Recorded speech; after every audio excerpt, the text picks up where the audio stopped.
promise one day we gon' make it. We just gotta grind for that paycheck. Mama told me one day I'll be famous. Remember when she used to say she hate this. Back then they would laugh when I say shit.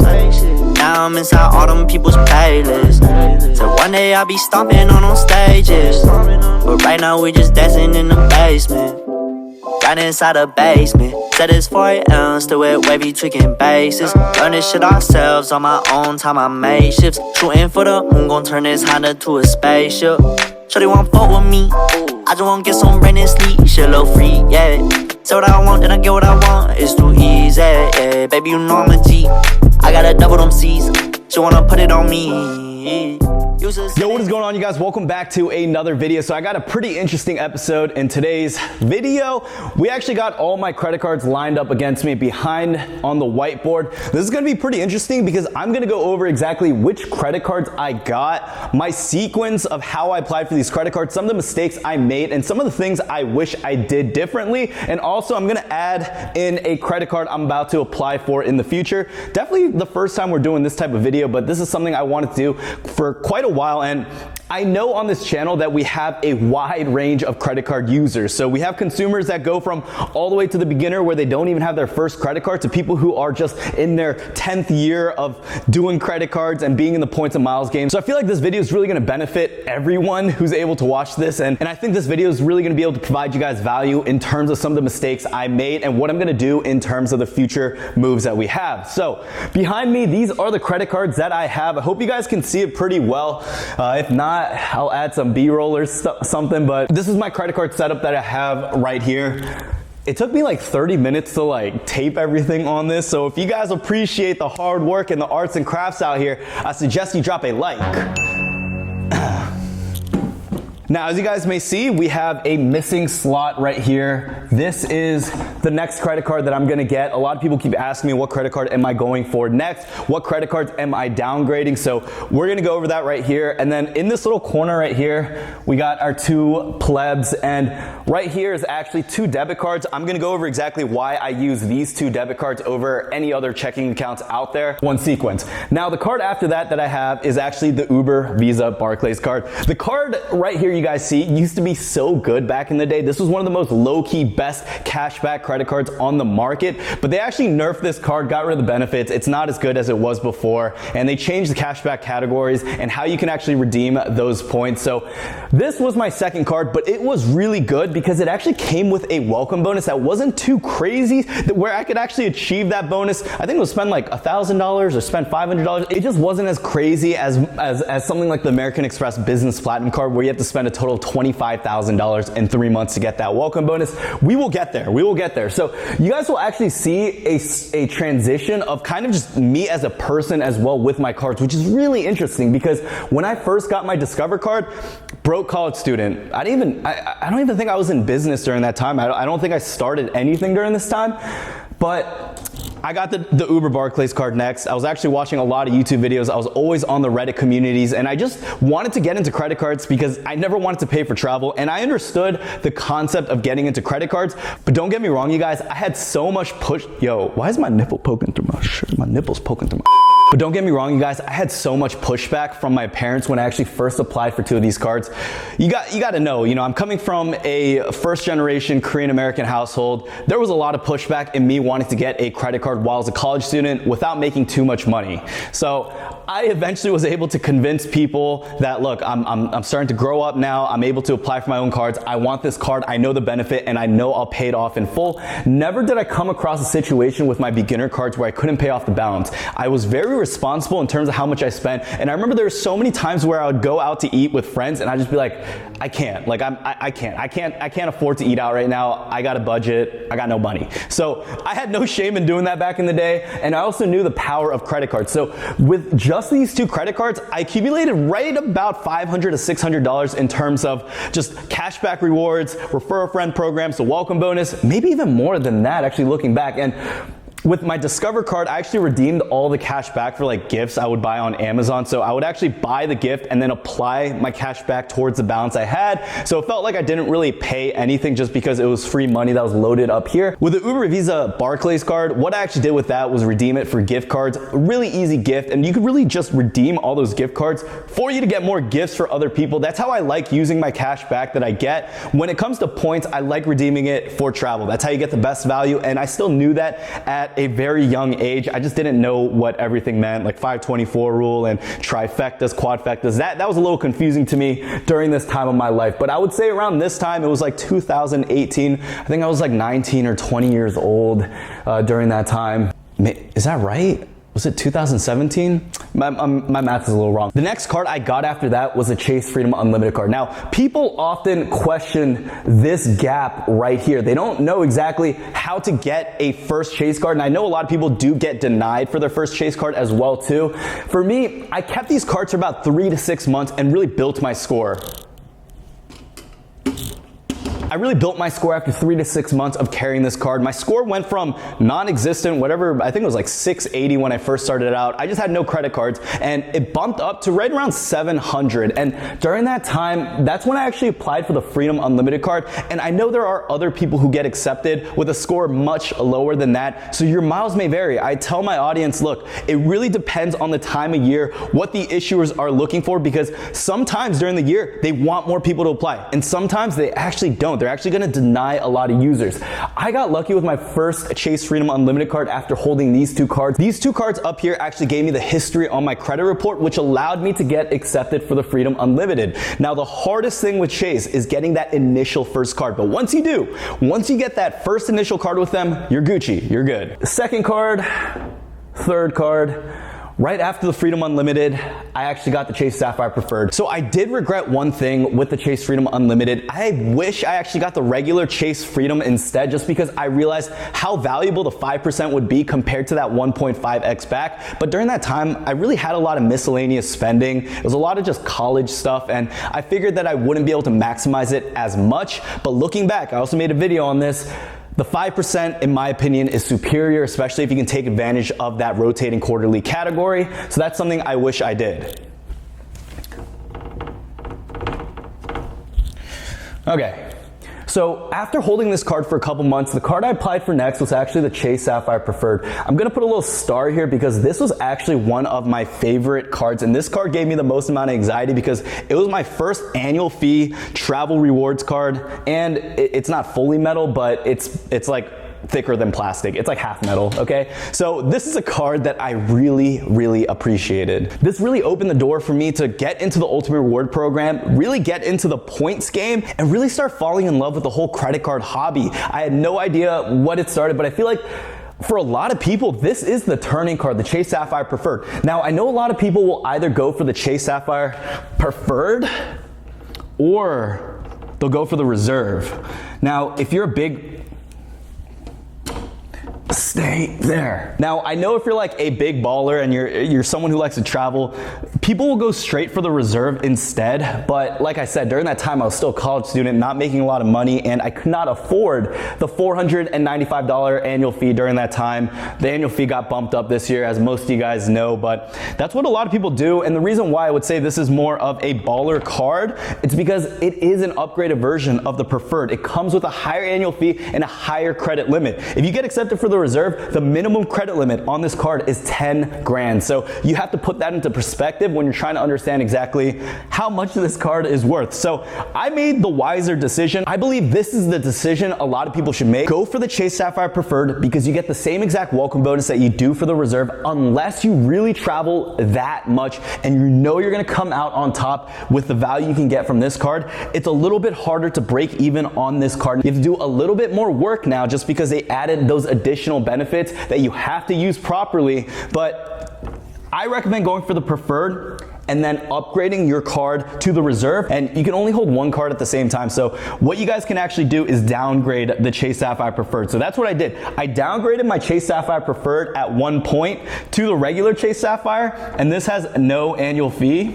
And then I downgraded it again to the Freedom, and we'll get into that. But before I show you guys my transition, these were my 3 staple cards right here. These were my 3 business credit cards, and I really started to apply for these 3 business credit cards when I was running my dropshipping business, when I was getting into Amazon FBA, when I was really learning the high ropes of business. And here's one thing I leveraged a lot on my credit cards. This card came with a 12-month no APR promotion. So because it's a business credit card, you get a way higher credit limit. I had a credit limit of $25K. I leveraged that to fund a lot of the inventory I got, some of the ads I was running. And when you guys get into business, especially e-commerce, you'll realize there is a turnaround time in terms of the payments you receive. When PayPal holds your money or PayPal processes your money, you have to pay for ads, and then you have to pay for the fees. And then sometimes it takes even longer for Shopify payments to come in. So there's a turnaround time. And when you're working with not much capital and you're using your student loans to fund your business venture,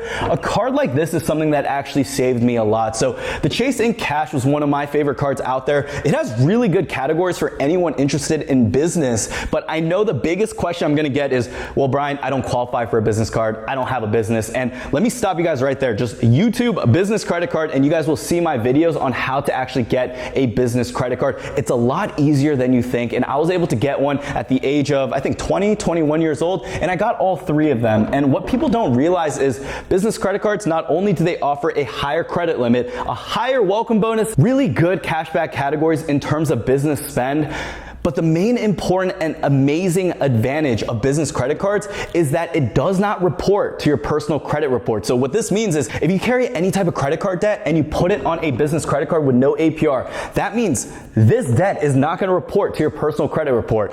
It will not lower your score and you have no APR on it. So you use a card like this to fund whatever business venture that you may have. Now, if I were to put my debt on the Freedom Unlimited, first of all, this card has a 1/10 of the credit limit of what this card would have. And that is not good. I would not be able to fund my business ventures properly. I know I would max that out, but because this is a personal credit card, I know that it will actually affect my personal credit score and it will tank my score because my utilization goes up. So that's a huge thing you guys need to understand. You can leverage these cards, but one of the best things that I got from these cards is the points. I got a lot of points because this card offers you $500, aka 50,000 points, 80,000 points, 50,000 points. So that's about 180,000 points, not even taking.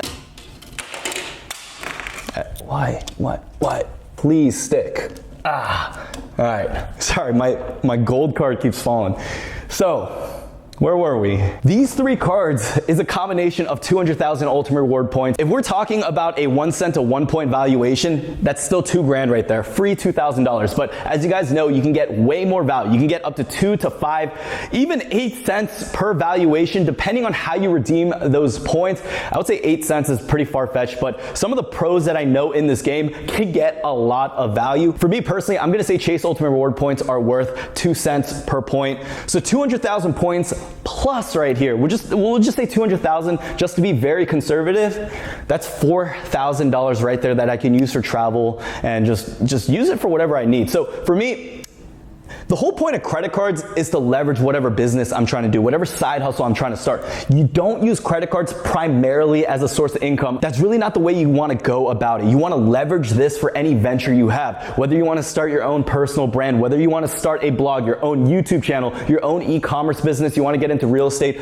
Look into credit cards to leverage that, but don't use it as a primary source of income. It just doesn't work that way. I plan to use my credit cards to receive the points, to use the benefits, to use the statuses in order for me to experience luxury travel that I wouldn't pay for normally, and to really accumulate enough points so I don't ever have to pay for travel again. I think that's one of the most important things out here because everyone wants to travel, everyone needs to travel, and there are different times when you want to travel versus you need to travel in case of family emergencies and things like that. And just knowing that you have the points to back that up is a huge, huge blessing. So I think you should really take advantage of this. You don't have to go exactly the same route that I'm going, but once you really understand exactly exactly how to leverage credit cards properly, you start to realize that these cards aren't just bad. It's not what Dave Ramsey says. It's not credit cards are evil, they're gonna destroy you. It's not like that at all. If you know how credit cards work, if you're responsible, if you pay it off in time, you can actually find yourself making a lot of money. And that's really what the whole point in Miles' hobby is about. It's about leveraging your personal finance, accumulating more points that you can use towards travel, and it's just free money. That's the easiest way to put it. It's just free money.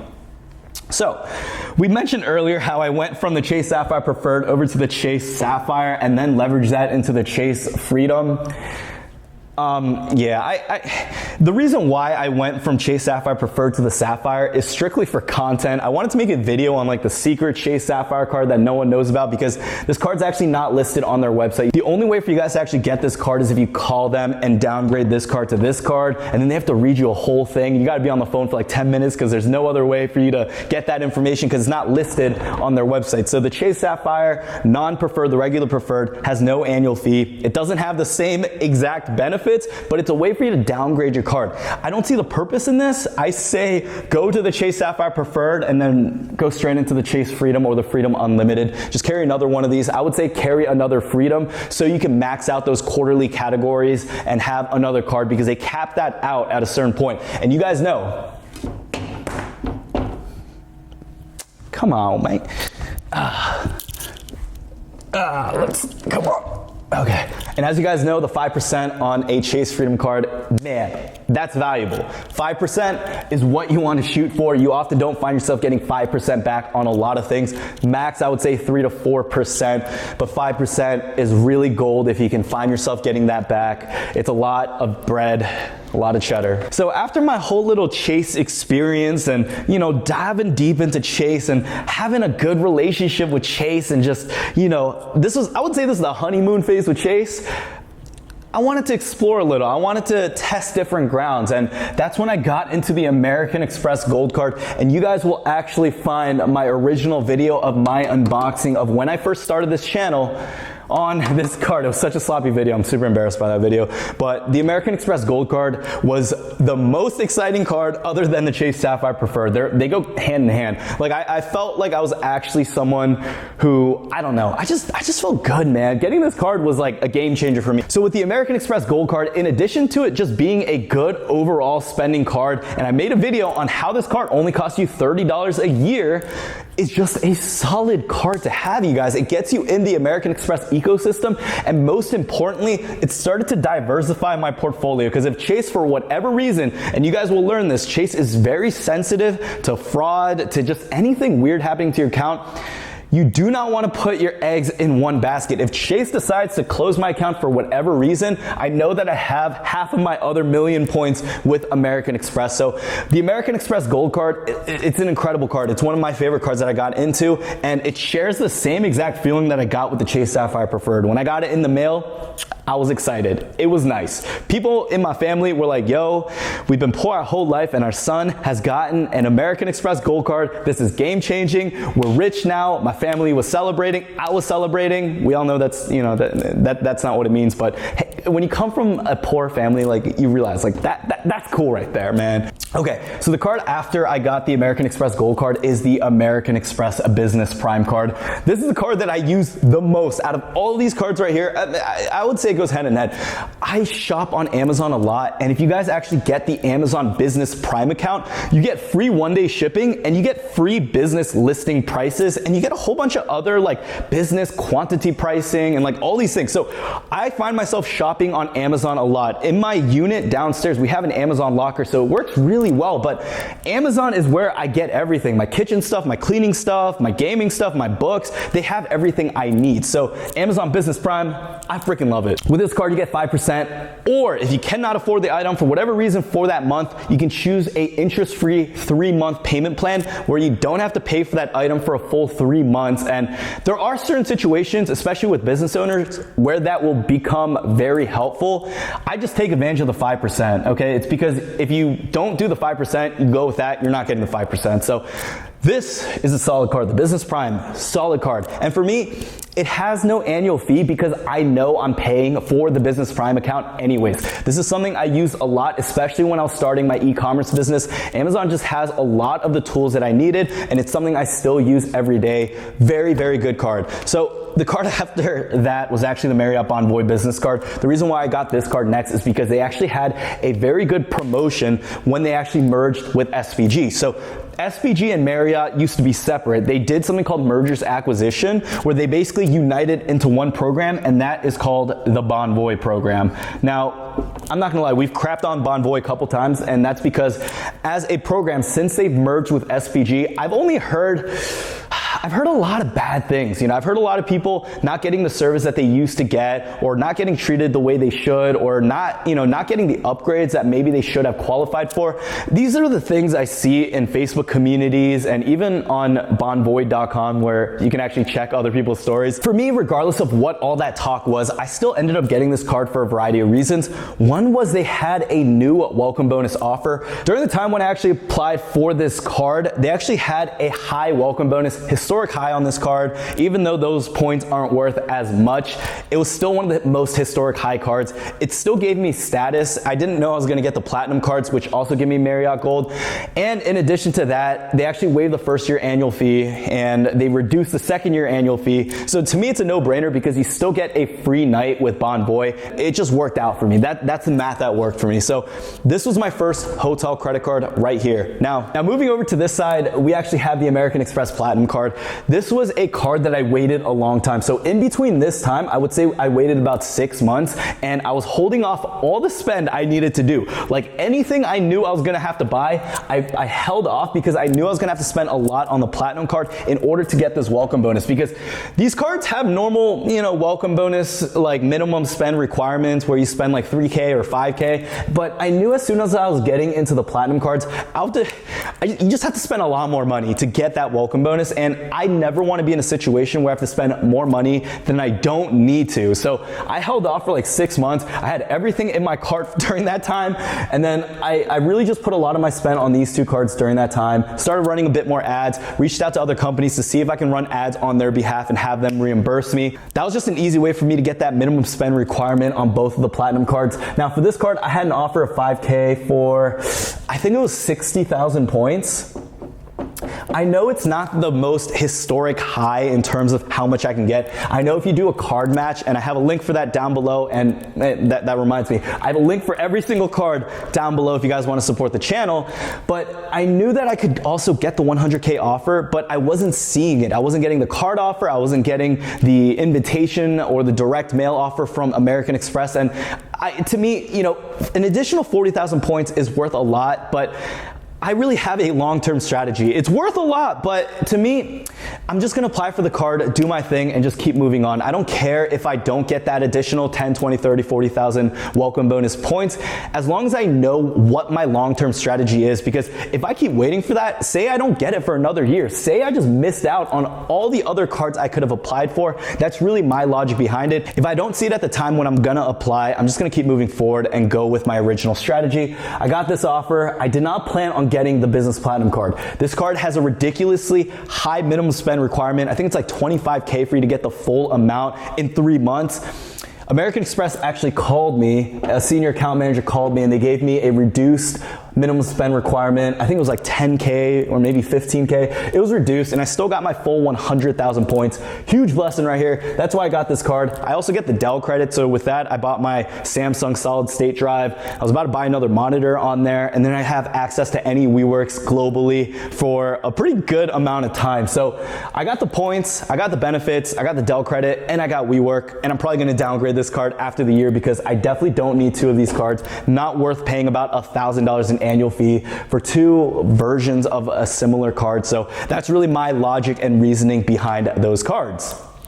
Now, The most recent card I had was the World of Hyatt card. This was a video that I made unboxing and talking about this, but it kind of tanked. It didn't do as well as I thought it would do, surprisingly. But the World of Hyatt card is a great card just because Hyatt is personally one of my favorite hotel brands to stay with. I know everyone has their own personal preference in terms of which hotel brand that they like. For me, Hyatt's always been so good to me. Upgrades, chocolates, champagne, Hyatt has just never let me down. They've just always been so good to me, and it's just it's dependent on personal preference, how many hotels you're gonna stay at, which brand your company may be forcing you to stay at. For me, I really like Hyatt. That's the reason why I got this card. Now, the next card I'm gonna get, a lot of people keep asking me, it's probably gonna be another hotel card, or I'm gonna get into the airline cards. Now, because I'm based out of the Maryland area, we have a hub for Southwest. They have a good relationship, and we have really cheap domestic flights with Southwest. I think Southwest is personally one of my favorite carriers out here. It's always cheaper. I would say about 50% less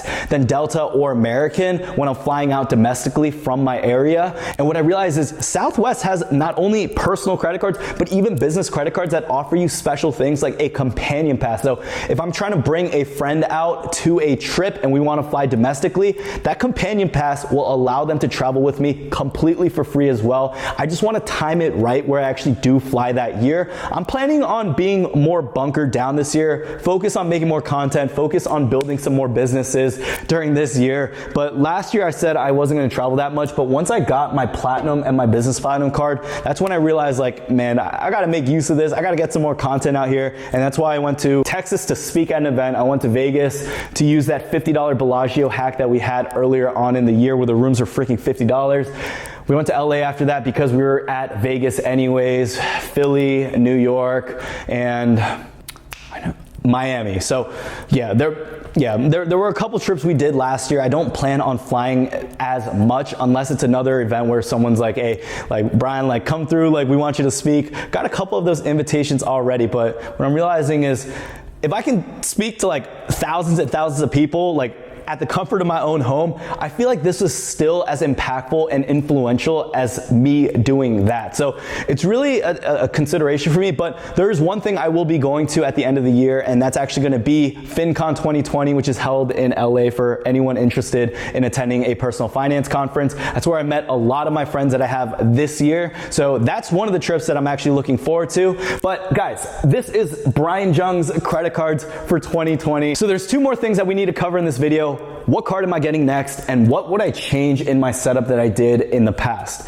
The card I'm planning on getting next, probably the Southwest card, or maybe the Hilton Aspire card. It's gonna force me to travel a little bit more this year, but that is what's on my radar. If I don't get any one of those cards, I'm actually gonna go for another Inc. Business Preferred Unlimited or Cash. I might actually get two more of these cards, and the reason why you can do that is I just started another LLC for another business, so that actually gives me another EIN. So instead of having my Inc. business cards for that original business I've had since 2008, which I'm selling right now, I actually have a new business which I can get new business credit cards for. So that's pretty exciting. I might just recycle all of that and put it as my next sequence, especially because I'm still under 524. But once I decide, like, yo, I'm trying to travel more, I'm trying to get status with, Delta, American, or start really going to these hotels and traveling a lot more, that's when I'll start going into the co-branded cards. But I have my core. At this point, it's really about me figuring out exactly which cards I'm gonna break even, which cards I'm gonna downgrade, which cards I'm gonna get rid of. And it doesn't hurt that bad to close a new credit card. If I close this one, oh boy, my score is gonna tank. But if I close something like this that I applied for this year, it's not gonna hurt my score as much because my average age of accounts is not going to get impacted that significantly. So that's a common misconception that I wanted to clear in the air. I have all of these cards, especially since I was in college. The reason why I can keep all of them, sorry, I'm sweating. Okay, that's embarrassing. Jeez, yo. Okay.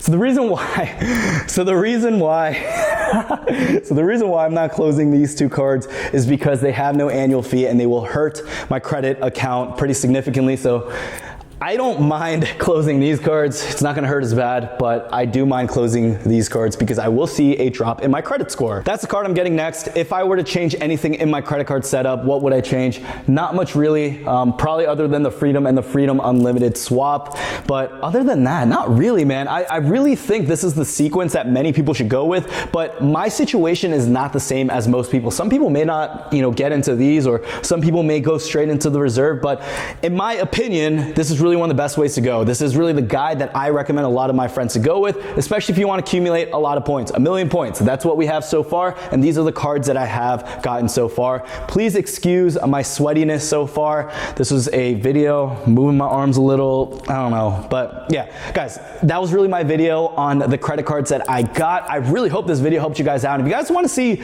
more videos like this, let me know. I feel like I am teaching right now. I mean, I am teaching normally. But I really feel like this is like a different vibe for me. Like I feel pretty authentic, yo. One last thing, you guys, if you want to check out any of these cards like I mentioned earlier on in this video, I have affiliate links down below that really do support the channel. But guys, if you have friends, if you guys have family members, use their referral links, help them out. But if you guys can't find anyone in your life who has those referral links, a super easy way for you guys to support this channel is by checking out my links down below in the description. If you guys have used them, if you guys are planning to use them, I just want to say thank you guys so much. And I also want to say thank you guys so much to the people that drop the likes, drop the comments, and just support this channel. Thank you guys so much for the emails, the messages, and I'm really trying to be more consistent for the next few weeks in terms of the content I'm gonna put out. So that's what we have lined up, you guys. That is my credit cards. I really hope you guys are able to find some value out of this video. And one last thing, I partnered up with a clothing company. They're called Cuts Clothing. That's where I got this from because a lot of people ask me where I get my shirts from. I am working with them now. If you guys want to check out any of their clothes, I have a link down below in the description. I am sweating right now, so I don't want to, do my whole thing, but I'm pretty sure in a standing video like this, you guys could get a good general idea of what I'm wearing. But guys, I hope this video helped you guys out, and I hope I see you guys in the next one. Peace.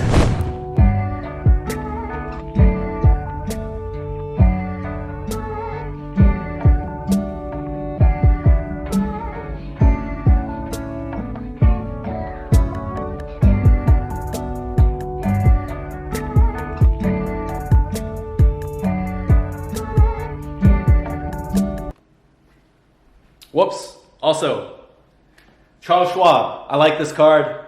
SoFi, they have a good referral program, so I like that card too. Those are the 2 debit cards I use. Don't forget about that. Affiliate links down below in the description, you know what I'm saying? Alright, no, but seriously, yeah, these are the 2 debit cards I have. I'll just make another video on that. This is the credit card video. I'll talk about some of the debit cards I recommend because yes, I only use my credit cards, but there are advantages to having some type of debit cards, having some flexibility, being able to withdraw your cash without having to pay anything on it. Benefits. So that's what we got. But guys, one more time, thank you guys so much for watching this video, and I hope I see you guys in the next one. Peace.